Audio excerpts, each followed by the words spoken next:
Hello everybody, welcome to the trade recap. I got a lot of questions regarding how I entered on December 31st, the day that this is being recorded. And this video is pretty much just going to break that down, going from top to bottom. Now I'm not going to waste your guys' time, we're going to get right into it, and it's going to be short and simple. So looking at the daily chart on the NASDAQ and the Dow, we have the NASDAQ on the left and the Dow on the right. As you can see, we have a daily TPD right here. And the reason why we are using the Dow and why we are able to use the Dow, because normally in these past couple of months I've been using strictly the NASDAQ and the S&P.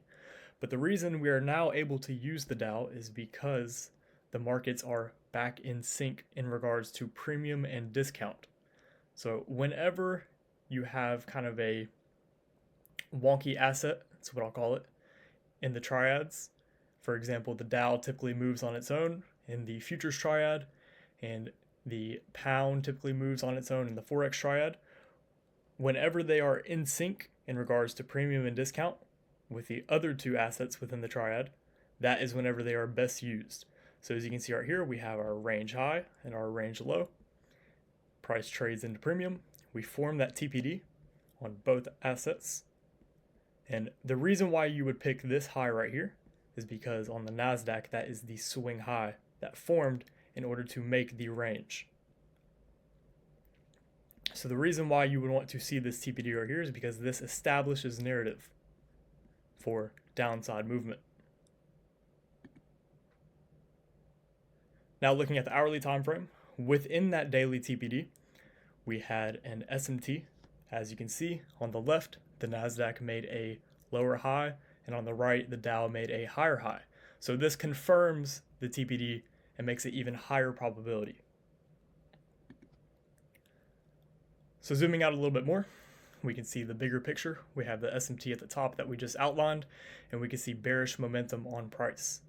And then we have that sell side liquidity that was outlined last night, that 21,006.5 level is where I want to see price draw towards. And as you can see today, we got a little bit of movement down there. We haven't fully reached our take profit per se, but there is a high probability that we are still going to reach that area, and it is still our draw on liquidity. So now we're going to zoom into this portion of price action that is important.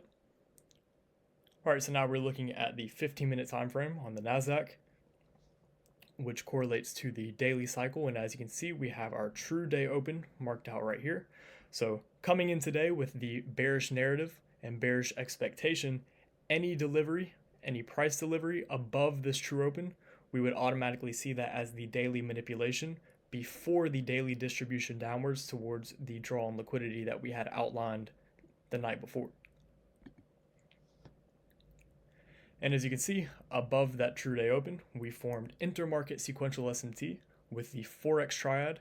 Now, similar to how you would use SMT and PSPs with Dow, as I just outlined, the triads must be in confluence with premium and discount.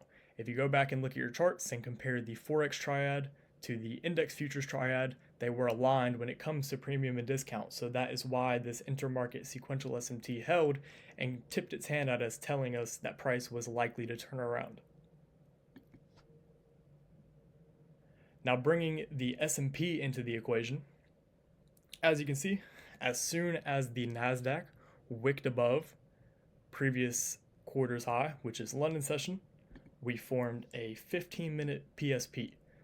Now, the reason this PSP is important and the reason why price ran the high one more time is because it was a large wick that took out the previous quarter's high.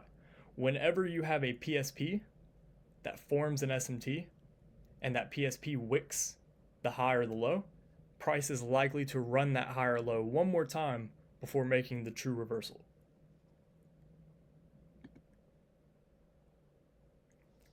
And that was the entry.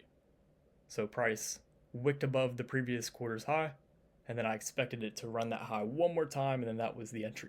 And even if you missed that entry, as you can see, what have I taught you guys in the Back to Basics series? Whenever you have a new week opening gap and a fair value gap, in confluence with one another, that is very good for continuation trades. So you could have entered right here and then took it all the way down to this minor sell side liquidity where I told everybody to take partials if you got on board with the move.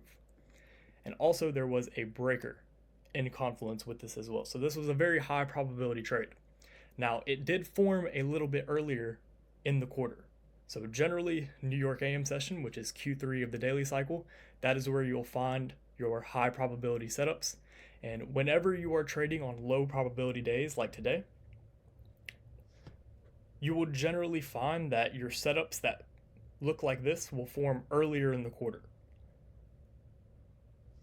So that is something for you to backtest and something for you to dive into. But that is all for the price review. Let me know what you guys thought of this lecture. If you disliked it, if you liked it, please let me know, because this is how we will probably do price lectures and pre-recorded lectures from now on. So that will be all for this one. Good luck and good trading.